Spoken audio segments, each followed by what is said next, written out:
Hi, my name is Ambre Dromgoole. I'm in the departments of Religious Studies and African American Studies. Oh, there we go. Okay.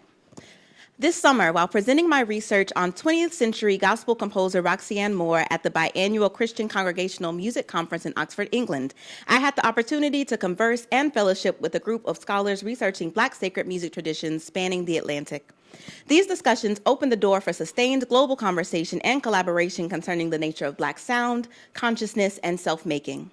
From United States 20th century Great Migration narratives and the lasting impact of Black Southern migrants to northern cities on Black expressive culture, to the onset and effect of the mid-20th century Windrush movement of Caribbean and West African populations, creating a multifaceted Black British community, negotiating collective significance against nuanced cultural offerings and traditions, the dialogue was incredibly dynamic.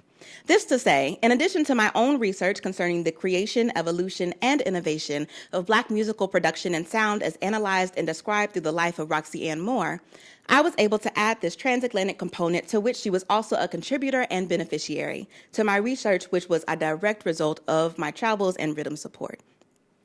While my initial work this summer was supposed to follow the trails of Roxanne Moore and legendary 20th century vocal group the Golden Gate Quartet, I found my work taking different turns as a result of robust conversation held with my Black British colleagues. For example, letters I found in Roxanne's archive prior to my travels informed me of how the Gates first arrived in Paris in the mid-1950s to explore new economic opportunities after their light began to dim the United States and music labels started casting them aside for seemingly brighter stars. I knew that Black Americans in the mid-20th century viewed Paris as a place of freedom and liberation from the economic and racial turmoil of the United States, and that the ambassadorship of jazz artists opened a window for other Black musical artists and groups like the Golden Gate Quartet to find audiences in Europe. But through this summer's research, I learned that Windrush, the mass migration of West Indian and West African migrants to Europe from the mid to late 20th century, coincided with these efforts, adding several other dimensions to an ever-evolving Black European soundscape.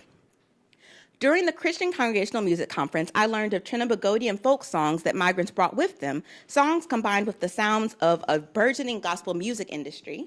Scholars observed how the commercialization and commodification of Black American sacred music practices affected Caribbean and West African artistic retentions as they sought to adapt to new landscapes while keeping home near.